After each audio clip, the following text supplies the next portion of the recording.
Hello friends, आज हम आपके लिए संस्कृत टीजीटी पीजीटी के बहुत ही महत्वपूर्ण क्वेश्चन लाए हुए हैं। तो जिन्हें भी ये वीडियो पसंद आए तो एक बार इस वीडियो को लाइक और सब्सक्राइब जरूर कर ले, जिससे नेक्स्ट वीडियो का नोटिफिकेशन उन्हें मिल सके। तो चलिए हम आपका बिना वक्त बर्बाद किए क्वेश्चन शुरू करते हैं। पहला क्वेश्चन है, अतादृशी गुणीभूत व्यंग्यम व्यंग्येतु। तो यहाँ पे आपका राइट आंसर क्या हो जाएगा? यहाँ पे राइट आंसर हो जाएगा ऑप्शन नंबर सी मध्यमम। क्या हो गया है आपका right answer? Option number C मध्यमम। यहाँ पे अतादृशी गुणीभूत व्यंग्यम व्यंग्येतु, यह इसका अर्थ होता है कि वाच्य से अधिक चमत्कारी व्यंग्य अर्थ न होने पर गुणीभूत व्यंग्य काव्य होता है, जो मध्यम काव्य जिसे कहा जाता है। और काव्य के 3 भेद माने गए हैं। आचार्य मम्मट ने काव्य के 3 भेद बताए हैं। पहला उत्तम काव्य या ध्वनि काव्य, दूसरा मध्यम काव्य या गुणीभूत व्यंग्य काव्य, और तीसरा है कि अधम काव्य या अवर काव्य। नेक्स्ट क्वेश्चन देखते हैं। इति हेतुस्तदुद्भवे इति हेतुत्वेन केन स्वीकृतम। तो यहाँ पे आपका राइट आंसर क्या हो जाएगा? यहाँ पे राइट आंसर हो जाएगा ऑप्शन नंबर बी मम्मटेन। यहाँ पे राइट आंसर क्या हो गया है? ऑप्शन नंबर बी मम्मटेन। नेक्स्ट क्वेश्चन देखते हैं। अभिधा मूल के ध्वनो वाच्यस्य स्वरूपम किमदृशम भवति। तो यहाँ पे आपका राइट आंसर क्या हो जा रहा है? ऑप्शन नंबर बी विविच्छितम। क्या है यहाँ पे? विविच्छितम। अभिधा मूल के ध्वनो वाच्यस्य स्वरूपम विविच्छितम भवति, अर्थात जहाँ पे वाच्य अर्थ विविच्छित होने पर भी अन्य पर वाच्य होता है, वह ध्वनि काव्य या अभिधा मूलक ध्वनि विविच्छितान्य परवाच्य नामक दूसरा भेद कहा जाता है। नेक्स्ट क्वेश्चन देख लेते हैं। नेक्स्ट क्वेश्चन है, सद्यः परिनिवृत्तये इति केन उक्तम। सद्यः परिनिवृत्तये इति केन उक्तम। तो यहाँ पे आपका राइट आंसर हो जाएगा ऑप्शन नंबर बी मम्मटेन। क्या हो गया है? ऑप्शन नंबर बी मम्मटेन। यह उक्ति किसकी है? यहाँ पे इति मम्मटेन उक्तम। यहाँ पे काव्य के निर्माण अथवा पाठ के साथ ही जो एक विशेष प्रकार के आंतरिक आनंद की प्राप्ति होती है, वह काव्य का सबसे प्रमुख प्रयोजन है। अतः मम्मटाचार्य ने काव्य प्रकाश में 6 काव्य प्रयोजन बताए हैं, जिसमें से सबसे प्रमुख यहाँ पे पूछ रहे हैं कि कौन सा होता है, तो यह सद्यः परिनिवृत्तये है। यहाँ पे से सबसे प्रमुख काव्य प्रयोजन सद्यः परिनिवृत्तये है।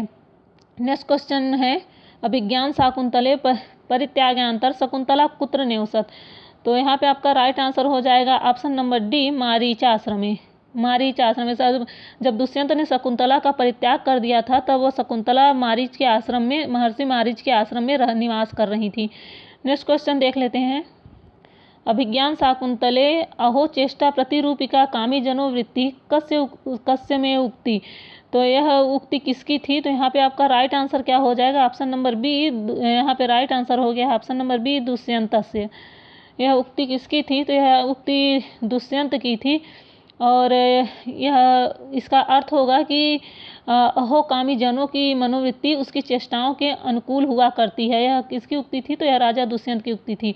और आपके अभिज्ञान शाकुंतलम नाटक या आपका अभिज्ञान शाकुंतलम नाटक श्रृंगार रस प्रधान नाटक है, और इसमें कुल 196 श्लोक हैं। ठीक है। और इसके प्रथम अंक का नाम आश्रम प्रवेश है। और प्रथम अंक में कुल कितने श्लोक हैं? तो उसमें कुल 33 श्लोक हैं। नेक्स्ट क्वेश्चन देखते हैं। नेक्स्ट क्वेश्चन है, गौड़ी लक्षणाया ज्ञानम भवति। तो यहाँ पे आपका राइट आंसर क्या हो जाएगा? ऑप्शन नंबर ए सादृश्येन। ऑप्शन नंबर ए सादृश्येन, अर्थात सादृश्य के द्वारा गौड़ी लक्षणा का ज्ञान होता है। नेक्स्ट क्वेश्चन देख लेते हैं। मम्मटानुसारेण अव्यंग्यम इति पदस्य को अर्थ। तो यहाँ पे आपका राइट आंसर क्या हो जाएगा? ऑप्शन नंबर सी स्फुट प्रतीयमानार्थ रहितम। तो यहाँ पे आपका क्या हो गया है? Option number C right answer हो गया है। नेक्स्ट क्वेश्चन है, मुख्यार्थ हितिर्दोषः इत्यत्र मुख्यार्थत्वेन किम अभिप्रेतम। तो यहाँ पे क्या हो जाएगा आपका राइट आंसर? ऑप्शन नंबर ए रसः। यहाँ पे राइट आंसर क्या हो जाएगा? रसः। इसका अर्थ होता है काव्य में रस ही मुख्यार्थ होता है, और उस मुख्यार्थ रस का जो अपकर्ष या अपघटक है वही काव्य दोष कहलाता है, तथा वाच्यार्थ लक्षणार्थ एवं व्यंग्यार्थ ये रस के ही उपकारक होते हैं। और काव्य के दोष का वर्णन काव्य प्रकाश के सप्तम उल्लास में किया गया है। किसमें किया गया है? सप्तम उल्लास में किया गया है। नेक्स्ट क्वेश्चन देख लेते हैं। वाच्यादस्य तदर्था इस्यु कस्य ग्रंथस्य पंक्ति। तो यहाँ पे क्या हो जाएगा आपका राइट आंसर? ऑप्शन नंबर ए काव्य प्रकाशस्य। ऑप्शन नंबर ए काव्य प्रकाशस्य यहाँ पे राइट आंसर हो जाएगा। काव्य अर्थात यहाँ पे वाच्यादि अर्थ अर्थवाच्य लक्ष्य तथा व्यंग्य है। इसका अर्थ माफ़ करिएगा, यहाँ पे इसका अर्थ क्या होगा, वाच्य आदि का अर्थ वाच्य, लक्ष्य तथा व्यंग होता है और उसके काव्य प्रकाश के द्वितीय उल्लास से इसे लिया गया है। नेक्स्ट क्वेश्चन देखते हैं, एतयोः अलंकारयोः इव शब्दस्य प्रयोगो भवति। तो यहाँ पे आपका राइट आंसर क्या हो जाएगा, ऑप्शन नंबर बी उपमा उत्प्रेक्षयोः। यहाँ पे इव शब्द में पूछ रहा है कौन सा अलंकार होगा, तो यहाँ पे इव शब्द में उपमा तथा उत्प्रेक्षा यह दोनों अलंकार हो जाएंगे, परंतु इसमें भेद पहचान यह है कि उत्प्रेक्षा में इव शब्द का प्रयोग प्रायः क्रियापद के साथ होता है और लिम्पति तमो अंगनी वर्षति जानम नभ, यह उपमा का प्राण सदृश तथा उत्प्रेक्षा का प्राण संभावना होता है। नेक्स्ट क्वेश्चन देखते हैं, साधुना साधुना तेन राजता राजता भृता इत्यत्र कह अलंकार। तो यहाँ पे आपका राइट आंसर होगा ऑप्शन नंबर ए यमक अलंकार। इसमें यमक अलंकार हुआ है यहाँ साधुना और राजता इन दोनों पदों की 2 बार आवृत्ति होने पर और प्रत्येक बार में दोनों का अर्थ अलग अलग हो रहा है, तो यहाँ पे क्या हो जाएगा, यमक अलंकार हो जाएगा। नेक्स्ट क्वेश्चन देखते हैं, अग्निगर्भा समीम्यु इति कण्वाय निवेद्यते। तो यहाँ पे आपका राइट आंसर क्या हो जाएगा, ऑप्शन नंबर ए आकाशवाण्या। यहाँ पे क्या हो जाएगा, यहाँ पे आकाशवाण्या यहाँ पे आपका राइट आंसर हो जाएगा।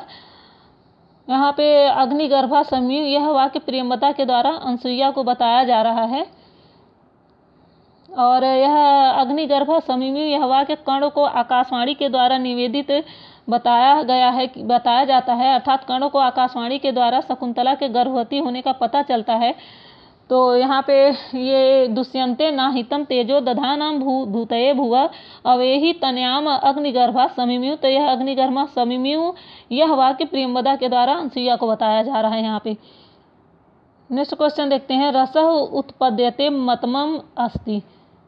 तो यहाँ पे आपका राइट आंसर क्या हो जाएगा, ऑप्शन नंबर ए भट्टलो लट्टस्य।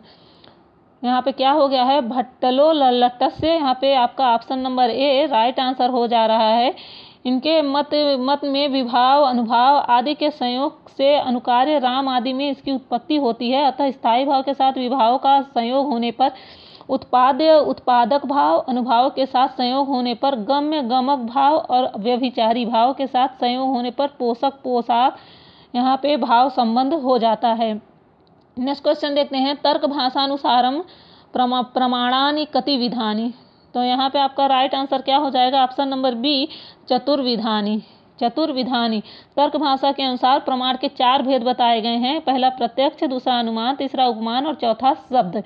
और सांख्य दर्शन में प्रमाणों की संख्या 3 मानी है, प्रत्यक्ष है, दूसरा अनुमान है, तीसरा शब्द है। और वैशेषिक दर्शन के अनुसार क्या माना गया है, यहाँ पे 2 प्रमाण माने गए हैं, पहला प्रत्यक्ष और दूसरा अनुमान माने गए हैं। नेक्स्ट क्वेश्चन देखते हैं, तर्क संग्रह से लेखको अस्ति। तो यहाँ पे आपका राइट आंसर क्या हो जाएगा, ऑप्शन नंबर डी अन्नभट्ट।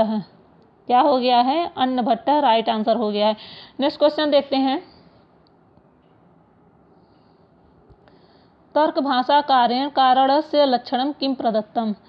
तो यहाँ पे आपका राइट आंसर क्या हो जाएगा, ऑप्शन नंबर ए अनन्यथा सिद्धि नियत पूर्वाभावित्वम। यहाँ पे आपका राइट आंसर क्या हो गया है, ऑप्शन नंबर ए तर्क भाषा के द्वारा कारण का लक्षण अनन्यथा सिद्धि नियत पूर्व भावित्वम, अर्थात जिसकी सत्ता कार्य से पूर्व ही निश्चित हो और जो अनन्यथा सिद्धि यानी आवश्यक न हो उसे कारण कहते हैं। नेक्स्ट क्वेश्चन देख लेते हैं, पटम प्रति समवायी कारणस्योदाहरण। तो यहाँ पे आपका राइट आंसर क्या हो जाएगा, ऑप्शन नंबर बी तंतु। क्या हो गया है, यहाँ पे ऑप्शन नंबर बी तंतु इसका राइट आंसर हो गया है। जिसमें समवाय संबंध से कार्य उत्पन्न होता है वह समवायी कारण है, जैसे तंतु पट का समवायी कारण होता है। नेक्स्ट क्वेश्चन देख लेते हैं, न्याय मतानुसारम अनुमानस्य लक्षणम अस्ति। तो यहाँ पे आपका राइट आंसर क्या हो जाएगा, ऑप्शन नंबर ए लिंग परामर्श है। लिंग परामर्श को ही अनुमान कहते हैं, जिससे अनुमति की जाती है उसे अनुमान कहते हैं, और लिंग परामर्श से अनुमति की जाती है अतः लिंग परामर्श यहाँ पे अनुमान हो जाता है। नेक्स्ट क्वेश्चन देखते हैं, प्रमाणेषु उपमिति प्रमाणम अस्ति। तो यहाँ पे आपका राइट आंसर क्या हो जाएगा, ऑप्शन नंबर सी संज्ञा संगी संबंध ज्ञानम यहाँ पे राइट आंसर हो जा रहा है। यहाँ पे न्याय दर्शन के अनुसार 4 प्रमाण होते हैं, प्रत्यक्ष, अनुमान, उपमान और शब्द। यह न्याय दर्शन के अनुसार 4 प्रमाण हैं। नेक्स्ट क्वेश्चन देख लेते हैं। सांख्य रीत्या मोक्ष प्राप्ति कस्मादि अंगीक्रियते। तो यहाँ पे आपका राइट आंसर क्या हो जाएगा? ऑप्शन नंबर डी, ज्ञानात। राइट आंसर क्या है? ऑप्शन नंबर डी, ज्ञानात। सांख्य दर्शन में पुरुष और प्रकृति में विभिन्नता का बोध कराने वाले सम्यक ज्ञान को ही मोक्ष का साधन बताया गया है। नेक्स्ट क्वेश्चन देखते हैं। सांख्य कारिकाया कर्तुनार्मास्ति। तो यहाँ पे आपका राइट आंसर क्या हो जाएगा? ऑप्शन नंबर बी, ईश्वर कृष्ण है। यहाँ पे राइट आंसर क्या है? ईश्वर कृष्ण। सांख्य कारिका के कर्ता का नाम क्या है? ईश्वर कृष्ण है।